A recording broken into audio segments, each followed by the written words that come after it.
video number 4 on our series of exercises for patellar tendinopathy. I'm calling it patellar tendinopathy. It's the same as patellar tendonitis. It's a different name. It's a more up-to-date terminology. My name's Steph. I'm one of the physios at sportsinjuryphysio.com, where you can get an online assessment for your injury and an individualised rehab programme if you want one. So please take a look at the description of this video for details. Now, in this video, I'm going to be talking about the Eccentric decline squat loading program for patellar tendinopathy. This is the last video in this series because I think it's less used now. Most people are preferring to use the progressive loading program and the heavy slow resisted program that I've talked about in the previous 2 videos. So if you're not sure what I'm talking about, I would have a look at those first. Now, the Eccentric decline squat program was shown to have some success in returning people to sport and improving patellar tendon symptoms.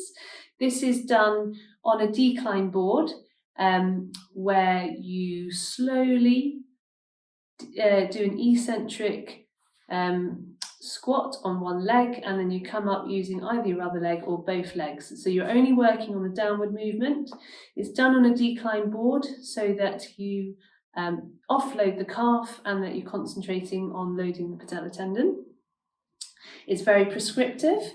The sets are 3 sets of 15 reps twice a day, starting at body weight and then progressively loading with weight until you can tolerate enough weighted load to start doing more sport-specific training and then returning to sport. The disadvantage of this program is, again, it's very prescriptive. There's not necessarily any addressing of biomechanical issues. There isn't room for individual variation in the types of exercise that people need to get back to doing. And there's also the issue that it can push people through pain and therefore overload the tendon all over again. So most tendinopathy happens because there's been a sudden increase in load and the tendon can't cope. So with the Eccentric program, the research now has been shown that actually sometimes people will push through their pain too much and end up overloading it again. So that's something to bear in mind.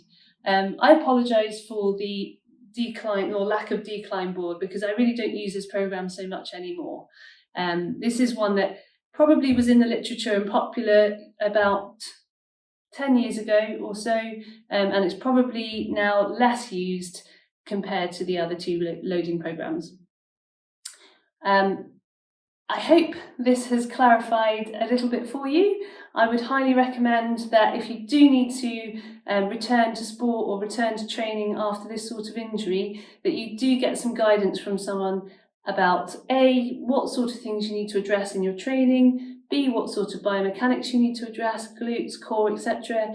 And then C, I think really we'd be better off doing a structured loading program involving progressive load to your individual needs. I hope you found it helpful. Good luck with your injury. Please get in touch with us if you want further info or if you want to book an appointment.